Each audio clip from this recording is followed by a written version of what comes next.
చంద్రబాబుతో ప్రేమగా ఉంటూనే పార్టీని బలోపేతం చేసుకోవడానికి, అట్లాగే నిజమైనటువంటి కట్టర్ భారతీయ జనతా పార్టీ కార్యకర్తల్ని సంతృప్తిపరచడానికి అధినాయకత్వం చివరి నిమిషంలో అంత ఇబ్బందులు ఉన్న ప్రత్యేక విమానాలు వేసి మరి సోమవీర్రాజుకి పంపించింది, టికెట్ పంపించింది, ఇట్లాంటిది ఎవరి లెక్కలు చెప్తున్నారు.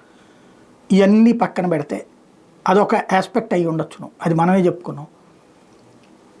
భారతదేశంలో ప్రతి రాష్ట్రంలో ప్రతి సభలో తన ప్రాధాన్యం ఉండాలని బీజేపీ కోరుకుంటుంది. కేరళ అసెంబ్లీలో భారతీయ జనతా పార్టీకి ప్రాతినిధ్యం లేదు.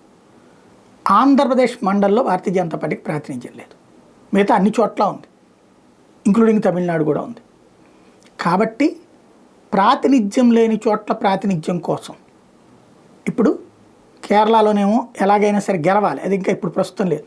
మండలంలోకి వచ్చేటప్పుడు ప్రాతినిధ్యం కావాలని చెప్పి భారతీయ జనతా పార్టీ అధినాయకత్వం అదే విషయాన్ని తెలుగుదేశం దృష్టికి తీసుకెళ్ళింది, చంద్రబాబు గారికి చెప్పింది, మాకు కూడా రిప్రజెంటేషన్ ఉండాలి మండల్లో అని, అందుకనే ఇచ్చారు అన్నటువంటిది జాతీయ మీడియా టచ్ చేస్తుంది.